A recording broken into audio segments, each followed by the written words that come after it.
But Mark, you have just a little bit of experience in this world of remodeling, right? You grew up in it. A lot of guys with your background don't necessarily want outside partners for whatever reason coming in and helping or doing their job or whatever the case may be, right? Can you tell us about your first impression? What's that? Consultant's a very dirty word, isn't it? Yeah. But there's so much passion that goes with a business when it's yours, right?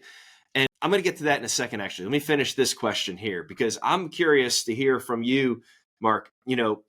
Can you tell us about the first impression of Dom and Grosso University? Was it the right fit, or was there a little skepticism at first?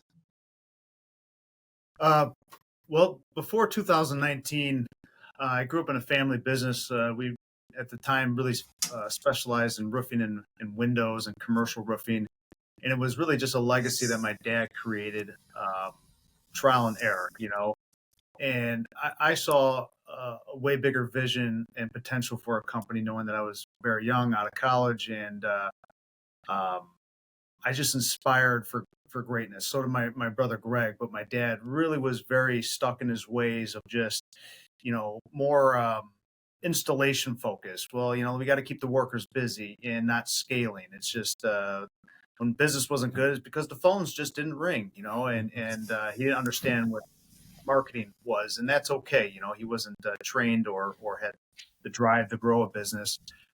So through that growth before 2019, I hired consultants, whether it's a call center consultant, a sales consultant, throughout networking. And I've had really bad luck with consultants because I don't think, they were successful at one company, grew it a little bit. Now they feel like they're the guru and they're charging outrageous amount of dollars for cookie cutter templates.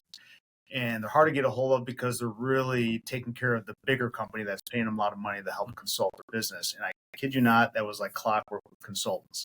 And they're still out there. I actually call it consultants. Yeah.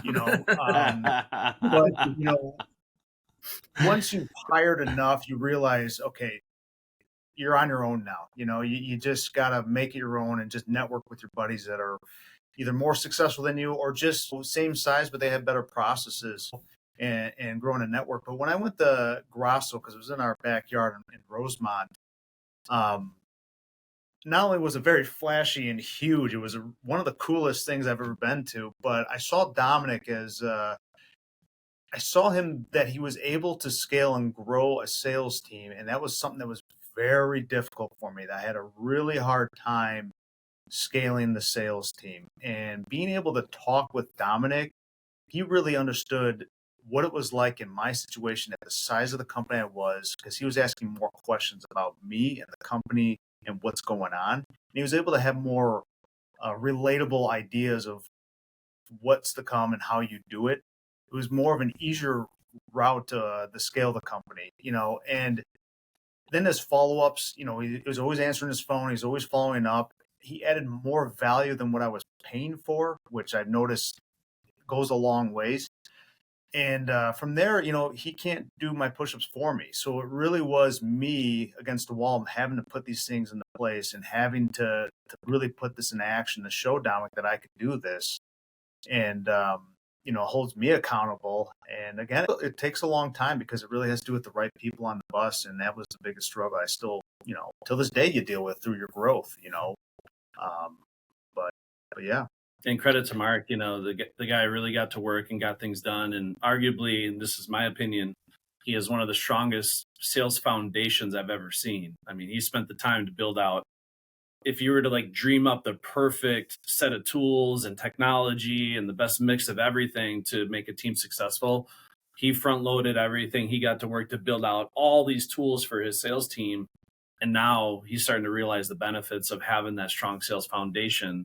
With the right tools and the right team, right. Anything is possible. So it's all coming together now, which is amazing to watch. Yeah. The journey, first. Well, yeah, it's important, right? But the foundation, the process was a plug and play, so it really helped. Yeah, it's so important to have that foundation, get the right people, and then more importantly, you got to keep the right people. I've been telling people for a couple of years that 2024 is the year to hire, attract, and retain your A plus players, because companies, their colors are going to be shown this year if they don't have a great foundation, because you will be tested. There's going to be plenty of business to go around to let the great companies grow this year. But you're also going to see, I think, on the other side of the coin, companies that aren't positioned and don't have that foundation and the support.